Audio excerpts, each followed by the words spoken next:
अस्सलाम वालेकुम। इस एपिसोड के स्टार्ट में आप देखेंगे कि दुमरिल हाजतोरियन से कहता है, मैं अर्तुगरुल को हलीना के बारे में सब बताने जा रहा हूँ कि हलीना कैद खाने में बंद है।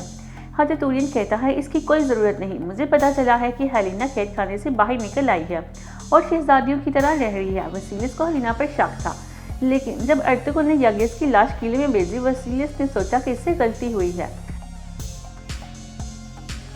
दुमिल कहता है, ये तो बहुत अच्छा हुआ। उधर आप देखेंगे कि अजार का सिपाही उराल के पास आता है और उससे कहता है कि मुझे अजार साहब ने भेजा है, जिस पर उराल कहता है, उस अजार से कहना कि जब मैं कबीले में वापस आऊँगा तो मुश्किल में होगा,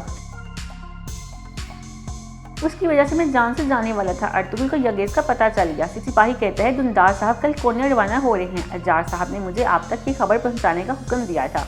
उराल कहता है, तुम्हें ये कैसे पता चला? सिपाही कहता है, दुंदार साहब ने अजार साहब की बेटी गोनेली खातून को बताया था।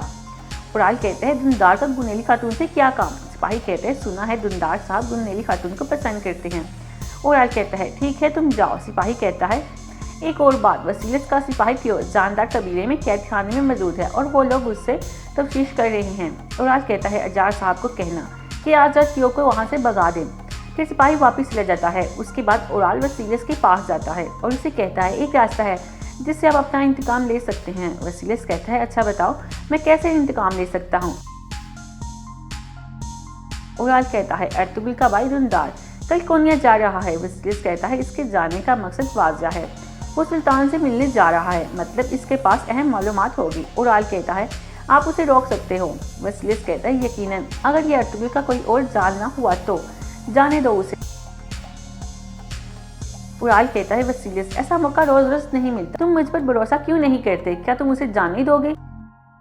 मैं तुम्हें अर्तुगरुल का भाई दुंदार प्लेट में रखकर पेश कर रहा हूँ, तुम इसी तरह बैठे रहोगे और कुछ नहीं करोगे? वसीलिस कहता है, मैंने जब भी तुम्हारी बात सुनी है मुझे नुकसान हुआ है। उराल कहता है, मैं भी तुम्हारे साथ जाऊंगा और अगर ये जाल हुआ तो तुम मुझे उधर ही कत्ल कर देना।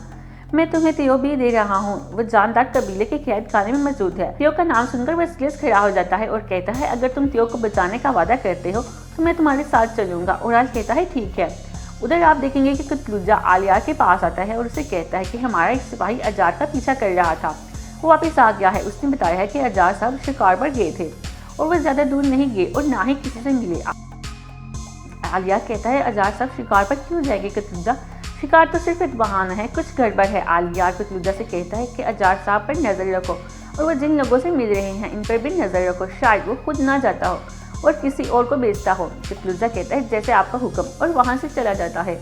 उधर आप देखेंगे कि अजार अपने सिपाही से कहता है कि हमें वक्त ज़ाया किए बगैर टियो को यहाँ से निकालना होगा, ये काम हम खाने के जरिए करेंगे। टियो की रोटी के नीचे खंजर रख दो। सिपाही कहता है, लेकिन हम ये कैसे करेंगे?